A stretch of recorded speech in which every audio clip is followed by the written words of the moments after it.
प्रिय आत्मन, एक शायर ने बहुत सुंदर कहा है, हजारों साल नरगिस अपनी बेनुरी पे रोती है, बड़ी मुश्किल से होता है चमन में दीदावर पैदा।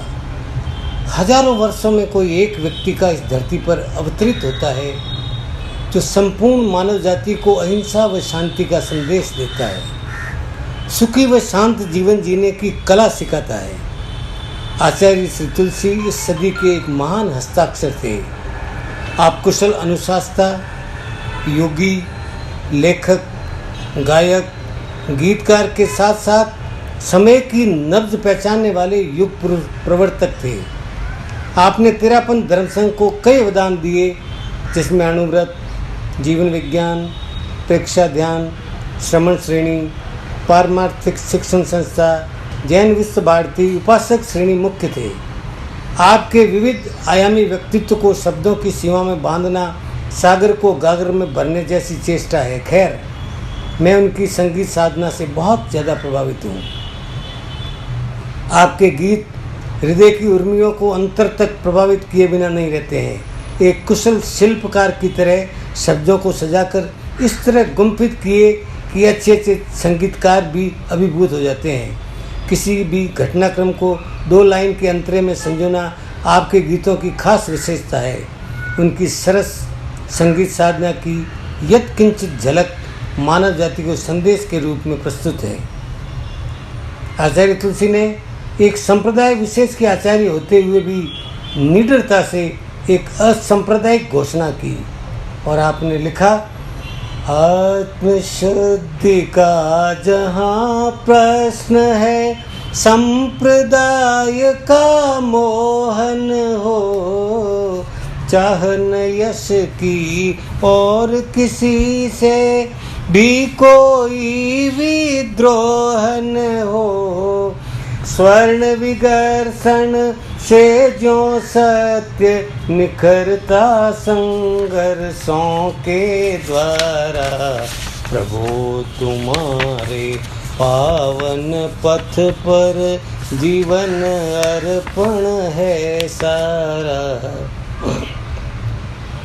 आपने देखा कि लोग मंदिरों, मस्जिदों, धार्मिक स्थानों में जाकर सेवा, पूजा, क्रियाकांड तो कर रहे हैं, परंतु जीवन में नैतिकता व सदाचार को कोई स्थान नहीं है। तब आपने अणुव्रत के माध्यम से एक चोट की और आपने कहा, धार्मिक है पर नहीं कि नैतिक बहुत बड़ा विस्मय है, नैतिकता से शून्य धर्म का यह कैसा विनय है, इस उलझन का धर्म क्रांति ही है कमनीय किनारा, बदले युग की धारा। आपने वर्ण, जाति, संप्रदाय से मुक्त धर्म की परिभाषा अणुव्रत के माध्यम से दी। धर्म करने का सबको समान अधिकार है।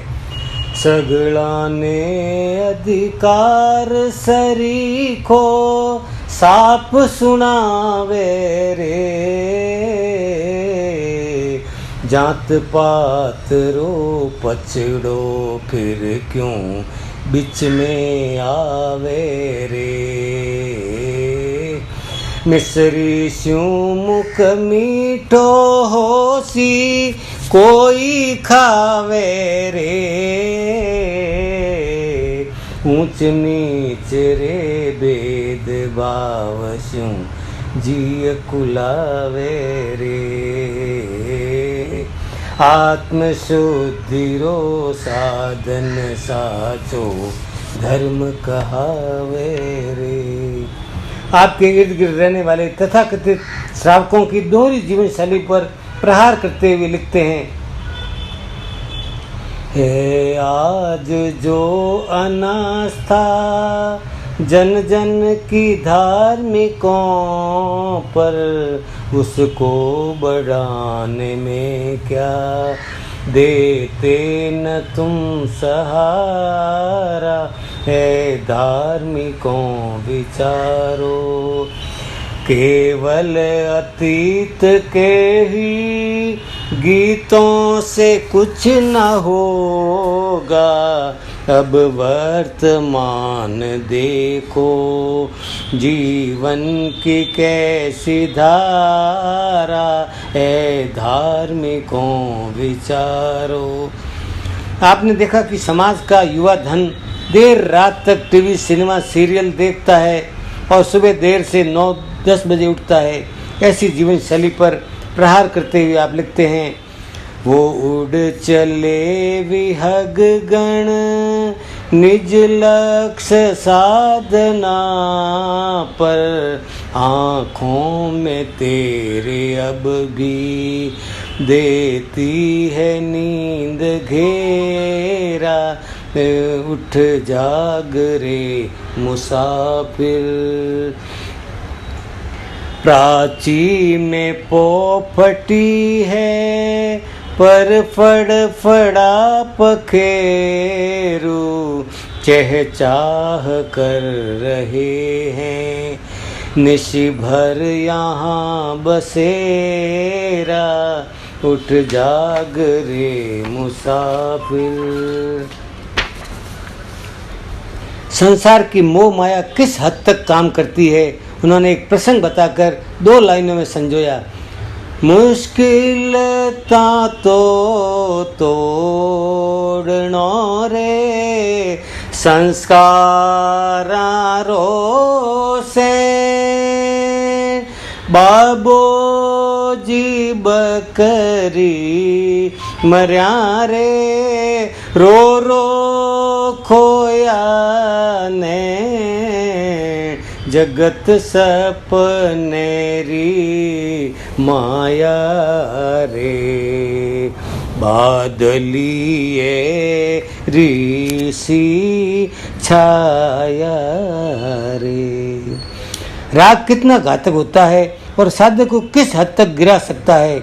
आप लिखते हैं, 10वें गुण ठाणे स्यों मुनिवर, पड़े रागरी ठोकर खाकर, कैया ने तो आ जावे, पहलो गुण ठाणो रे। गौतम ने भी ज्ञान अटक गयो, भव भव रूपी राय भटक गयो, बलरुल्या राग शू किता नहीं है, छोड़ ठिकानो रागरी रहस्य पिछाणो।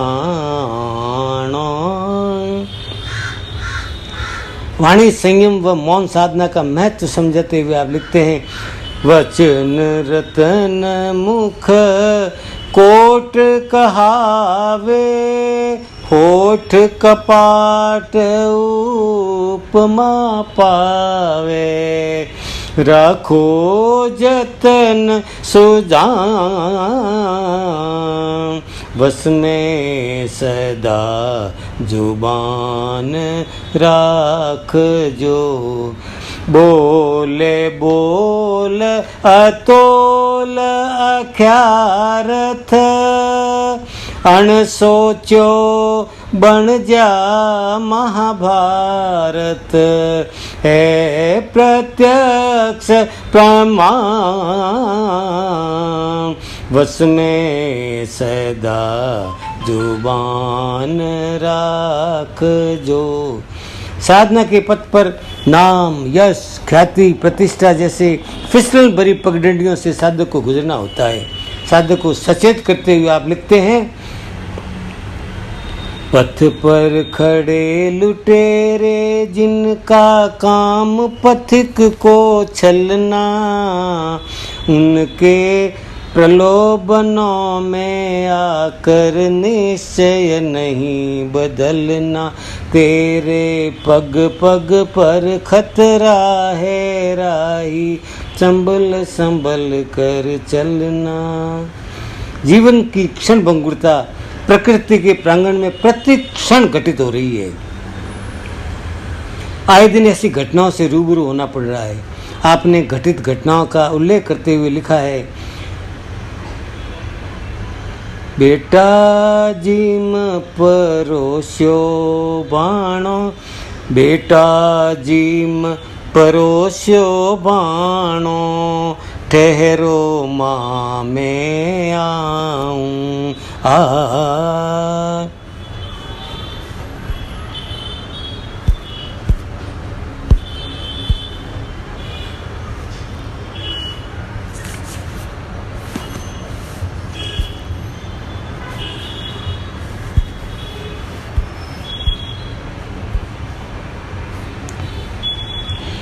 बेटा जिम परोस्यो बाणो, ठहरो माँ मैं आऊं। बिल्डिंग बनी देख कारीगर, जन में जोश जगाऊं। के आवे सिर पड़ो हथोड़ो, रोवे सब झुर झुर है, तोरा जीवन क्षण भंगुर है।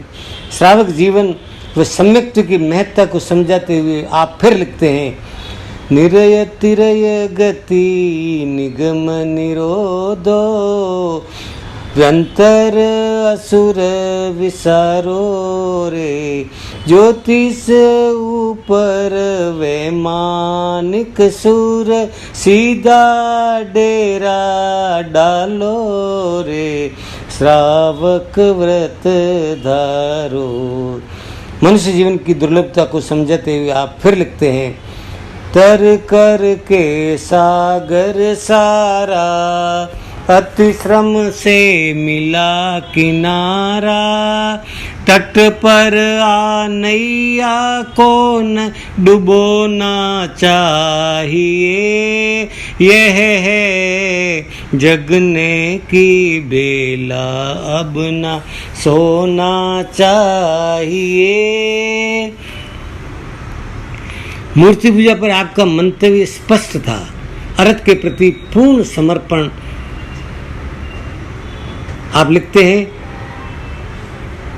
चिन्मय ने पाषाण बनाऊं, ओ परिचय जड़ तारो, स्वयं अमल अविकार, प्रभु तो स्नान कराऊं क्यारो, प्रभु मारे मन मंदिर में पधारो।